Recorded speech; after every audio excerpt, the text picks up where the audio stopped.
வணக்கம். இது இங்கிலீஷ் கற்றுக்கிறதுக்கான 4th வீடியோ, 4th லெசன். ஏற்கனவே ஃபஸ்ட்டு லெசனில் பார்த்தீங்கன்னா சவுண்ட்ஸு சொல்லியிருப்பேன். ஏபிசிடி ஃபஸ்ட்டு கற்றுக்கும் போது அதோட சவுண்ட்ஸையும் சேர்த்து கற்றுக்கணும்னு சொல்லியிருப்பேன். அடுத்து நம்ம கற்றுக்க வேண்டியது அதில் 26 லெட்டர்ஸ் இருக்குது, பட் 44 சவுண்ட்ஸ் இருக்குது. இதுதான் அந்த சார்ட்டு.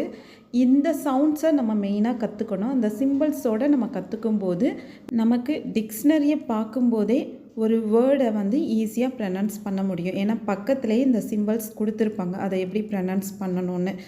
நெக்ஸ்ட்டு நம்ம கற்றுக்க வேண்டியது நவுன்ஸு. அதை பற்றி போட்டிருந்தேன் 3rd லெசனில். இது பார்த்திங்கன்னா அந்த ப்ரனன்சியேஷனோட கற்றுக்கணும். அதுக்கு தான் அந்த சிம்பிளுக்காக ஈஸியாக அண்டர்ஸ்டாண்ட் பண்ணுறதுக்கு வீடியோ போட்டிருப்பேன். இப்போ நவுன்ஸில் பார்த்திங்கன்னா நிறைய வேர்ட்ஸ் இருக்குது, அதோட நேம்ஸ் அதெல்லாம் கற்றுக்கணும். அதெல்லாம் அது கரெக்டான ப்ரனன்சியேஷனோட கற்றுக்கணும். ஏன்னா நம்ம பேசிக்கே சரியில்லைன்னா நமக்கு ஃப்யூச்சரில் அதே ப்ரனன்சியேஷன் தான் கடைசி வரைக்கும் நிற்கும், நம்ம குழந்தைங்களுக்கும் அதான் நிற்கும்.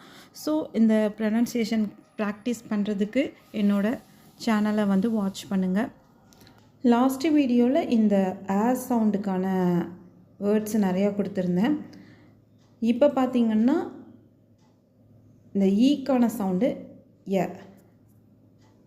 இது நிறைய நீங்கள் வேர்ட்ஸ் பார்க்கலாம். ஒரே ஒரு ஈ இருக்கும்போது ஏ சவுண்டு வரும். ஃபார் எக்ஸாம்பிள் PEN, ப, எ, இன், pen. HEN, ha, ya, in, hen. MEN, ya, in, men. DEN, d, a, in, den. TEN, t, a, in, ten. So இன்னும் நிறைய சவுண்ட்ஸ் கற்றுக்கணுன்னா என்னோடய ஷார்ட்ஸில் பாருங்கள். ஃப்யூச்சரில் நிறையா நான் ப்ரனன்சியேஷனுக்கு வீடியோ போட போகிறேன். அதை வாட்ச் பண்ணிங்கன்னா கண்டிப்பாக நிறையா இம்ப்ரூவ்மெண்ட் தெரியும். நெக்ஸ்ட்டு நான் இந்த வீடியோவில் பார்க்க போகிற கிராமர் பார்ட் என்னன்னு பார்த்தீங்கன்னா ப்ரோனவுன். ப்ரோனவுன்னா ஒன்றுமே கிடையாது, அதுலேயே வந்துருச்சு நவுன்னு. இப்போ நவுன்னா என்ன? நேம். எந்த நேம் வேணாலும் இருக்கலாம். இப்போ உலகத்தில் இருக்கிற உயிர் உள்ளது, உயிர் அற்றது, ஒரு இடம் எதுவாக இருந்தாலுமே அதுக்கு ஒரு நேம் இருக்கும். அதுதான் நவுனு. இப்போ இந்த நவுனை அது ஒரு நேமுன்னு சொல்லிட்டோம். இப்போ ஒரு நேமை வச்சு தான் நம்ம பேச போகிறோம். ஒரு இடத்த பற்றியோ எந்த டாப்பிக்காக இருந்தாலும் நம்ம பேசும்போது ஒரு நேம் இருக்கும். ஸோ அதை பற்றி நம்ம பேசும்போது திரும்ப திரும்ப ஒரே நேமை நம்ம சொல்ல மாட்டோம் இல்லையா? இப்போ நான் ஒரு வீட்டை பற்றி பேசுகிறேன். என்னோடய வீடு அழகாக இருக்கும் அப்படின்னு சொல்லி நான் சொல்கிறேன். அப்போ ஃபஸ்ட் டைம் சொல்லும்போது மை ஹவுஸுன்னு சொல்லுவேன். நெக்ஸ்ட் டைம் சொல்லும்போது இட் ஈஸ்ன்னு தான் சொல்லுவேன். ஏன்னா அந்த மை ஹவுஸுங்கிறத ஒய்யாமல் ரிப்பீட் பண்ணோன்னா அது கேட்க நல்லா இருக்காது. ஸோ நம்ம என்ன செய்வோன்னா அதை ரீப்ளேஸ் பண்ணுறதுக்கு சிம்ப்ளிஃபை பண்ணுவோம். பொதுவாக நமக்கு ஈஸியாக இருக்கிறது தானே பிடிக்கும். அப்போ சிம்ப்ளிஃபை பண்ணுற வேர்ட்ஸ் தான் ப்ரோனவுன். நேமை சிம்ப்ளிஃபை பண்ணுற வேர்ட்ஸ் தான் ப்ரோனவுன்னு. ஸோ இந்த ப்ரோனவுன் எத்தனை இருக்குதுன்னு பார்த்திங்கன்னா 7 இருக்குது.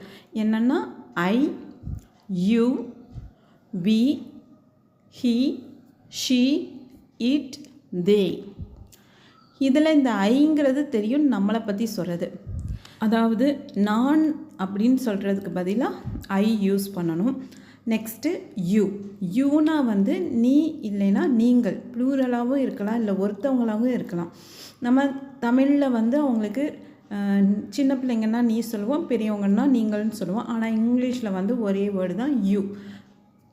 Next we. வீனா நாம். அதாவது அதில் நம்மளும் இருப்போம், நம்மளை சுற்றி ஒரு பெரிய நிறையா பேர் இருப்பாங்க. ஸோ நாமுன்னு சொல்லுவோம் இல்லையா, அதுதான் வி. அடுத்து ஹீ. ஹீனா அவன், ஒரு பையனாக இருக்கும்போது. இதில் இங்கிலீஷில் ரெஸ்பெக்ட் பண்ணுறதுக்கு ஒரு வேர்டு, சின்ன பையனுக்கு ஒரு வேர்டு அப்படி கிடையாது.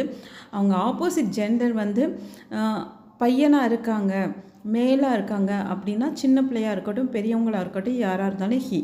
அதே போல் ஆப்போசிட் ஜெண்டர் ஒரு கேர்ளாக இருக்காங்க, அதாவது ஒரு பொண்ணாக இருக்காங்க, குழந்தையாவோ உமனாவோ எப்படி இருந்தாலுமே அவங்கள ஷீன்னு தான் சொல்லணும்.